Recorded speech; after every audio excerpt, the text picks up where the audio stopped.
আমরা বৈষম্য বিরোধী আন্দোলনে নামছি। আমরা ডিপিডিসিতে আউটসোর্সিংয়ে চাকরি করি। আমরা দিন রাত ঝড় বৃষ্টি সবসময় আমাদেরকে আপনাদের লাইন চালু, দেশের লাইন চালু রাখতে হয়। সকল মানুষ ঝড় বৃষ্টি হলে বাইরে থেকে ঘরে যায়, আমরা ঝড় বৃষ্টি শুরু হলে ঘর থেকে বাইরে বেরোই এই দেশের লাইন, বিদ্যুৎ লাইন সচল রাখার জন্য। আমরা বৈষম্যের শিকার, আমরা ঠিকমতো বেতন পাই না। আমাদের বেতন থেকে একটা অংশ কেটে নেওয়া হয়, সেটা 40%-এরও বেশি। আমাদেরকে ডিপিডিসি চিনে না, ঠিকাদার খোঁজ করে না। আমরা পিতাহীন সন্তানের মতো রাস্তায় রাস্তায় চাকরি করি আর ঘুরি। আপনারা জানেন আমরা দীর্ঘ 16 বছর ডিপিডিসিতে আউটসোর্সিংয়ে চাকরি করছি। আমাদের বয়স 50-এর উপরে হইলে আমাদের কর্ম একটু শরীরে শক্তি কমে গেলে আমাদেরকে বাদ দিয়ে দেয়।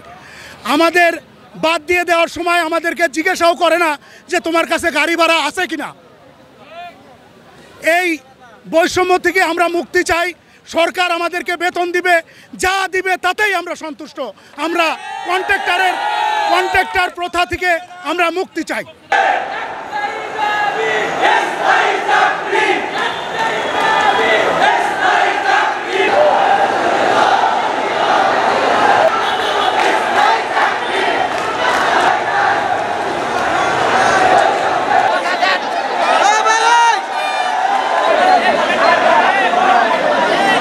আমাদের সারা বাংলাদেশে আউটসোর্সিংয়ের দাবি হচ্ছে যে আমাদের দেশের সরকার যেই হোক না কেন আমাদেরকে স্থায়ী করে নিতে হবে। আমরা এদেরই আমার দাবি, আমার জনগণের দাবি। আর আমার বিদ্যুৎ শ্রমিকেরা বাংলাদেশের মতো কোনো ডিপার্টমেন্টই নাই। আমরা যে সেবাগুলো আমরা দেশের মানুষকে দেই, আমরা ঝড় নাই, বৃষ্টি নাই, রাত নাই, দিন নাই, গরির কোনো কাটা নাই আমাদের কাছে। আমরা গরিব অসহায় মানুষ, রাস্তাঘাটে এই সমস্ত গাছ। স্যার আপনাকে কি বলবো, কি মনের দুঃখ।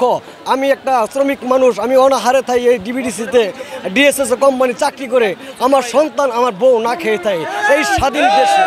আমি চাই এই সারা বাংলাদেশে আউটসোর্সিং আপনারা বাতিল ঘোষণা করে দিয়ে আপনারা সরকারি স্থায়ী করে নেবেন। এই যে সারা দেশে যে বৈষম্য বিরোধী ছাত্র আন্দোলনের মাধ্যমে যে বৈষম্য দূরীকরণের এটা চলে আসছিল, দূরীকরণের যে সিস্টেমটা শুরু হচ্ছে, আমরাও বৈষম্যের শিকার। আমরা আমাদের ন্যায্য অধিকার পাচ্ছি না। আমাদের বেতন ভাতা নিয়ে অনেক বৈষম্য আছে, এগুলো আপনারা সবাই জানেন। আমাদের যাতে এতদিনের স্বপ্ন, ঠিক আছে, আমরা আউটসোর্সিংয়ে জব করি, আউটসোর্সিংটা যাতে সরকারিকরণ করা হয়, ঠিক আছে, এই দাবি জানাচ্ছি।